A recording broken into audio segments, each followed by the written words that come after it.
জনগণের যে সকল অত্যন্ত গুরুত্বপূর্ণ সেবা বিঘ্নিত হচ্ছে সেগুলো সচল করার জন্য আমার অনুরোধে সোমবার 23শে জুন 2025 তারিখে নগর ভবন কর্মবিরতি তুলে নেওয়া হয়েছে।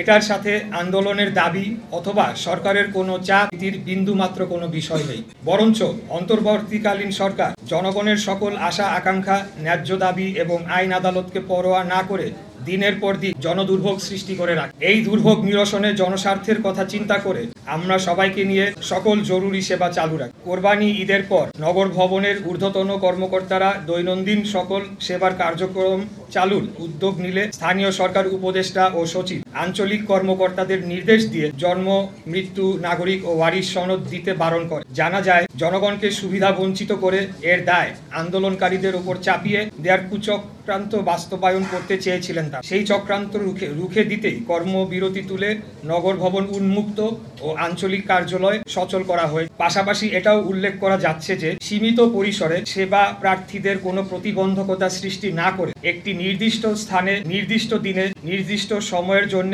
আন্দোলনকারীরা প্রতীকী কর্মসূচি পালন করে যান। এবার আমি আসতে চাচ্ছি, সম্প্রতি স্থানীয় সরকার উপদেষ্টা আসিফ মাহমুদের একটি সাক্ষাৎকার বেসরকারি টিভি চ্যানেলে বহুল প্রচারিত হয়েছে এবং সেখানে বেশ কয়েকটি কথা বলা হয়েছে। সেই বিষয়ে আমি কিছু তার প্রতি উত্তর দিতে চাই। একটি বেসরকারি চ্যানেলে সাক্ষাৎকার দিয়ে স্থানীয় সরকার উপদেষ্টা আসিফ মাহমুদ অত্যন্ত আপত্তিকর কিছু কথা বলেছে। আসিফ বলেছে, বিএনপির এক নেতার ইন্ধনে ইশরাকের আন্দোলন হয়ে এই বক্তব্যের মধ্য দিয়ে হাজার হাজার ঢাকার ভোটারদের চরম অপমান করা হয়। ঝড়, বৃষ্টি, তীব্র রোদ উপেক্ষা করে দিনের পর দিন শারীরিক ও মানসিক পরিশ্রম করে আন্দোলন করা ঢাকার এই জনগোষ্ঠীকে এই একটি বাক্য উচ্চারণের মধ্য দিয়ে নাগরিক থেকে পশুর মর্যাদায় নিয়ে যাওয়া হয়। এটার জন্য তাকে অবশ্যই নাগরিকদের কাছে ক্ষমা চাইতে হবে। দ্বিতীয়, আসিফ আরেকটা কথা বলেছে, ইশরাককে মিসগাইড করা হয়। এই বক্তব্যের মধ্য দিয়ে তিনি ঔদ্ধত্যপূর্ণ আচরণ করেছেন। তিনি অন্যদের চেয়ে নিজেকে শ্রেষ্ঠ এবং আমাকে ব্যক্তিগতভাবে চরমভাবে হেয় করে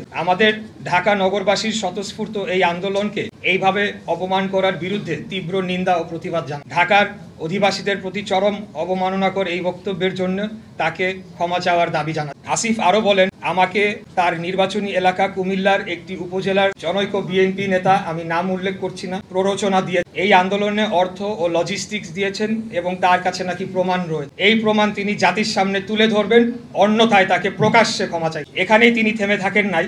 তিনি বলেছেন, বিএনপির একটি অংশের সরকারের সাথে বোঝাপড়ার দূরত্ব তৈরি হওয়ার কারণে আমাকে ব্যবহার করা হয়েছে। তিনি বিএনপির মতো ঐতিহ্যবাহী পুরনো বৃহৎ রাজনৈতিক দলকে হেয় করেছেন এবং একটি অসত্য অভিযোগ তুলেছেন। তিনি নিজেকে বিশাল কোনো মহামানব হিসেবে উপস্থাপন করেছেন। উনি হয়তো ভুলে গেছেন ওনার জন্মের আগে বিএনপির জন্ম হয়েছে। আসিফ এটাও বলেছে, আমার পক্ষ থেকে যারা নেগোশিয়েট করতে এসেছেন তারা সোললি আমার পক্ষে নেগোশিয়েট করেন। আমার বিষয়টি সম্পূর্ণ আইনি, এখানে নেগোশিয়েট করার কোনো সুযোগ। আদালত স্পষ্ট করে রায়ের মাধ্যমে কি করতে হবে তা বলে দিয়েছে। তাহলে নেগোশিয়েট কারা করেছে তা আমাকে জানাতে হবে, কারণ একমাত্র আমাদের দলীয় প্রধানের বাইরে অন্য কোনো ব্যক্তিকে আদালতের রায় কার্যকর সংক্রান্ত যোগাযোগ ছাড়া অন্য কোনো কথা বলার সম্মতি আমি দেই। আশা করি এই লাইনটি বুঝতে পেরেছেন আপনারা। তার এই অস্পষ্ট কথাবার্তায় প্রতীয়মান হয় তিনি হয় মিথ্যা বলছেন, না হয় তার বুদ্ধিমত্তা স্থানীয় সরকার মন্ত্রণালয় চালানোর জন্য সম্পূর্ণ অযোগ্য। আসিফ বলেন, ইশরাক হোসেন অত্যন্ত দম্ভ